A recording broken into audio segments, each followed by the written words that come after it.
10 ஆண்டுகள் பாஜகவின் கொள்கை பரப்பு செயலாளராக பிரதமர் நரேந்திர மோடியின் சாதனைகளை பரப்புரை செய்து வந்தவர் எஸ்.வி. சேகர். இந்நிலையில் திமுகவிற்கு 2026இல் நடைபெறவுள்ள சட்டமன்ற தேர்தல் பிரச்சாரத்திற்கு வருமாறு தமிழக முதலமைச்சர் மு.க.ஸ்டாலின் அழைப்பு விடுத்ததன் பின்னணி என்ன என்பது குறித்து விளக்குகிறது. சட்டநாதபுரம் வெங்கட்ராமன் சேகர் அல்லது எஸ்.வி. சேகர் என்று அழைக்கப்படுபவர் தமிழ்நாட்டை சேர்ந்த மேடை நாடக திரைப்பட நடிகர், அரசியல்வாதி ஆவார்.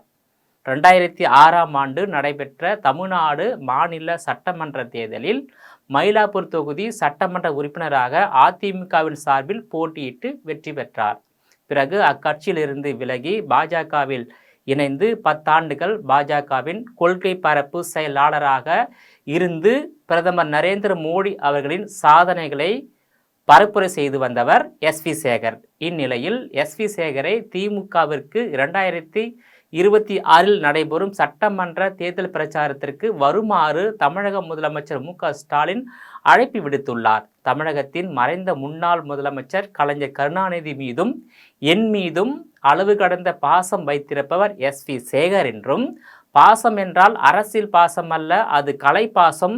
இன்னும் சொல்ல போனால் எஸ்.வி. சேகர் எங்கள் குடும்பத்தை சேர்ந்தவர்தான், குடும்பம் என்றால் கலை குடும்பம் என பாராட்டியுள்ளார் முதலமைச்சர் மு.க.ஸ்டாலின் அவர்கள். இந்திய பிரதமரின் சாதனைகள் குறித்து பிரச்சாரம் மேற்கொள்வதற்கு தலா 2 லட்சம் சன்மானம், இதுதான் எஸ்.வி. சேகர் கேட்டதாக கூறப்படுகிறது.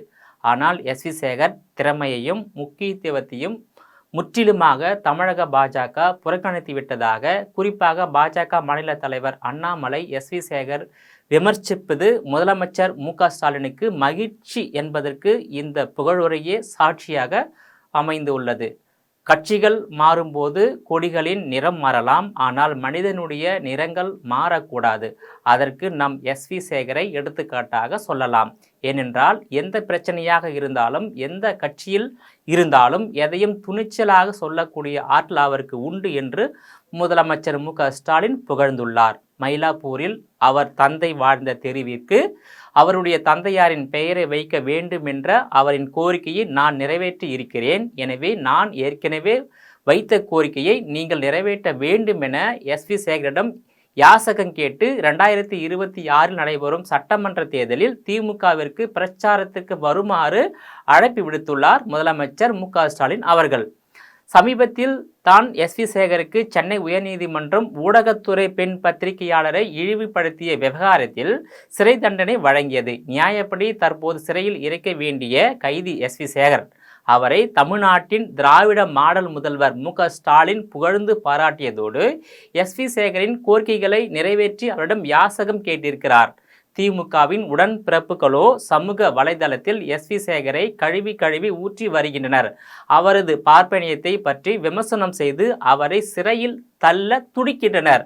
ஆனால் அந்த தொண்டர்களின் தலைமையான முதல்வர் மு.க.ஸ்டாலினோ எஸ்.வி. சேகரை வானளாவ புகழ்ந்து தள்ளியதோடு கட்சி பிரச்சாரத்திற்கு வருமாறு அழைப்பு விடுத்துள்ளார். குறிப்பாக குற்றவாளிகளை ஊக்குவிப்பதும், நூதன முறையில் குற்றத்தை செய்ய உறுதுணையாக இருப்பது, செய்த குற்றத்திலிருந்து குற்றவாளிகளை எவ்வாறு தப்பிக்க வைப்பது, தப்பித்த குற்றவாளிகளுக்கு தொடர்ந்து பாதுகாப்பு கொடுத்து அடைக்கலம் கொடுத்து வரக்கூடிய கட்சியின் ஆட்சிதான் திராவிட மாடல் அரசு என்று அழைக்கப்படும் திமுகவின் ஆட்சியாகும். 10 ஆண்டுகளாக பதவியில் இருப்பவர் எஸ்.வி. சேகர். பிரதமர் நரேந்திர மோடியோடு மேடையில் பங்கெடுத்தவர் எஸ்.வி. சேகர். அப்போது அவர் பேசும்போது, நான் பாஜக கொள்கை பரப்பு செயலாளராக இருக்கிறேன். திரைப்பட தணிக்கை குழு உறுப்பினர் பதவிக்கு தமிழகத்தில் பல பேர் போட்டியிட்ட போதும் என்னை அழைத்து அந்த பதவியை கொடுத்தவர் பிரதமர் நரேந்திர மோடி அவர்கள். அவரின் நன்மதிப்பை பெற்ற செல்ல பிள்ளையான நான் கட்சி மாற மாட்டேன் என தெரிவித்திருந்தார். என்னை பாஜக கட்சி பயன்படுத்தி கொண்டால் அது கட்சிக்கு நல்லது, இல்லை என்றால் அது எனக்கு நல்லது. முறைப்படியான அழைப்பு இல்லாமல் நானே வண்டியை எடுத்துக்கொண்டு சுற்றி வர முடியாது, இவ்வளவுதான் சொல்ல முடியும் என்று பகிரங்கமாக சொல்லியும் அவருக்கு பாஜகவில் முக்கியத்துவம் தரவில்லை என்று கூறப்படுகிறது. இந்நிலையில் எஸ்.வி. சேகரின் ஆதங்கள் என்ன என்பதை அவரே பகிரங்கப்படுத்திய நிலையில்தான் முதலமைச்சர் மு.க.ஸ்டாலின் அவரை அழைத்து கட்சியின் தேர்தல் பிரச்சாரத்திற்கு பயன்படுத்த திட்டமிட்டுள்ளார்.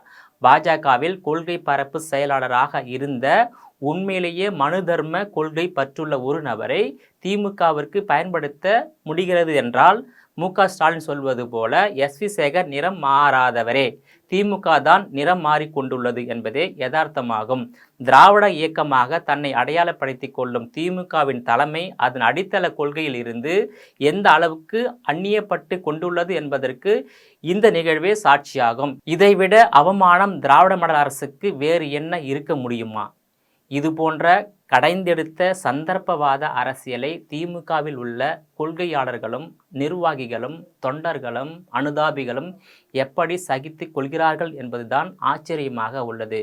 குறிப்பாக பாஜக, அதிமுக, பாமக, தேமுதிக, தாவேக, நாம் தமிழர் கட்சி, புதிய தமிழகம், இந்திய ஜனநாயக கட்சி, புதிய நீதி கட்சி உள்ளிட்ட பல்வேறு அரசியல் கட்சிகளின் தலைவர்கள் ஊழல் மிகுந்த மக்கள் விரோத திமுக ஆட்சியை 2026 வீழ்த்துவதில் ஒத்த கருத்துடன் செயல்படுவதோடு ஒரே அணியில் அல்லது ஒரே கட்சி தலைமையில் பலமான கூட்டணி அமைத்து தேர்தலை சந்தித்தால் மட்டுமே தமிழகத்தில் ஆட்சி மாற்றத்தை ஏற்படுத்த முடியும் என்பதை எதிர்க்கட்சிகள் புரிந்து கொள்வதோடு திமுகவின் பலம் மக்கள் பலமா அல்லது கூட்டணி பலமா என்பதையும் புரிந்து கொண்டு திமுக எதிர் அணியில் உள்ள அரசியல் கட்சிகள் புரிந்து கொண்டு தேர்தலை எதிர்கொள்ளுமா என்பதை பொறுத்திருந்தே பார்க்க வேண்டும்.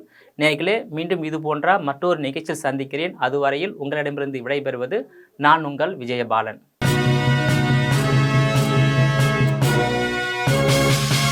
உடனுக்குடன் அப்டேட் தெரிந்து கொள்ள ஜெம் டிவி தமிழ் ஆப்பை இன்ஸ்டால் செய்யவும்.